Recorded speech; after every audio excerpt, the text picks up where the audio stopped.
বাংলাদেশে এই অবস্থা চলতে থাকলে বাংলাদেশ সামনের ম্যাচগুলো তো ভালো করবে বলে আমার মনে হয় না।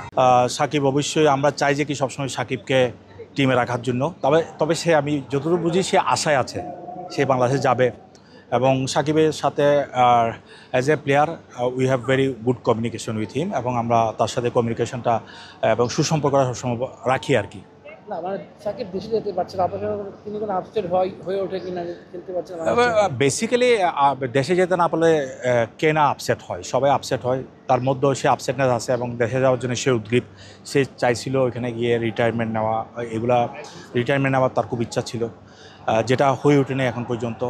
তবে সে আমি যতটুকু বুঝি সে আশায় আছে সে বাংলাদেশে যাবে, বাংলাদেশে হয়ে আবার খেলবে, সেরকম একটা আশায় আছে সে। যখন দুবাই এসেছিল বাংলাদেশে যাওয়ার জন্য তখন কি আপনার সাথে দেখা হয়েছিল? হ্যাঁ হ্যাঁ, দেখা হয়েছিল, কথা হয়েছিল, আপসেট ছিল এবং আমরা আসলে তো কিছু করার নাই। হ্যাঁ, এবং এটা তো স্বীকার করতে হবে সেই ভুল পলিটিক্সে ছিল। আমরাও তাকে মানা করছিলাম যে পলিটিক্স না করার জন্য, as a cricketer he should be in cricket, but তখন সে শুনে নাই সেটা, বা সে প্রেশারে ছিল, কোনো কিছু একটা ছিল। I am not a political person, so আমি ওখানে যাইতে চাই না। তবে আমার পক্ষ থেকে তাকে আমরা বলছিলাম যে কি don't go to the politics, but ক্যাসে এখন সাফার করতেছে, দ্যাট ইজ হিস লাক। কবে কথা হয়েছে? লাস্ট আমার সাথে যখন দুবাই আসছিল 2-3 মাস আগে, তখন কথা হয়েছিল। বলে আমার মনে হয় নাই। বাংলাদেশে এই অবস্থা চলতে থাকলে বাংলাদেশ সামনের ম্যাচগুলো তো ভালো করবে বলে আমার মনে হয় না। আপনি কি মনে করেন যে প্রথম পর্যায়ে যে ইয়াটা আছে সেটা কি পার হতে পারবে? সেই বৈতরণী পার হতে পারবে? দিস ইজ রিয়েলি টাফ, কারণ এটা আফগানিস্তানের home ground, they have very good spinners. So এখানে এই ব্যাপারটা এত সহজ না। হ্যাঁ, বিগ ফাইট দিতে হবে, ভালো পারফর্ম করতে হবে, তারপরেই আফগানিস্তানের সাথে জিততে পারবে। আজকে যে ধরনের ম্যাচ খেলেছে ওই ধরনের খেললে জেতাটা কোনো মতেই সম্ভব না। আপনি মনে করছেন এই ম্যাচে আসলে বাংলাদেশ কোথায় হেরে গেছে?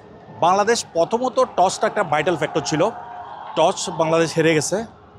দ্বিতীয়ত হলো গিয়ে বাংলাদেশ প্রথম 6 ওভারেই ম্যাচটা হেরে গেছে।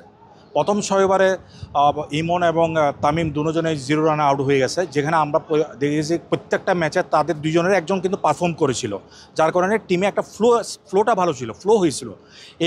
এই ম্যাচে কিন্তু দুজনের শূন্য করার পরে তারপরে তৌহিদ আসলো বা লিটন আসলো, তারা স্লো খেলা শুরু করলো, তারা কাউন্টার এটাকে যায়নি, যেটা আমার মনে হয় T20 ক্রিকেটে if you don't have the power cricket then you can do anything.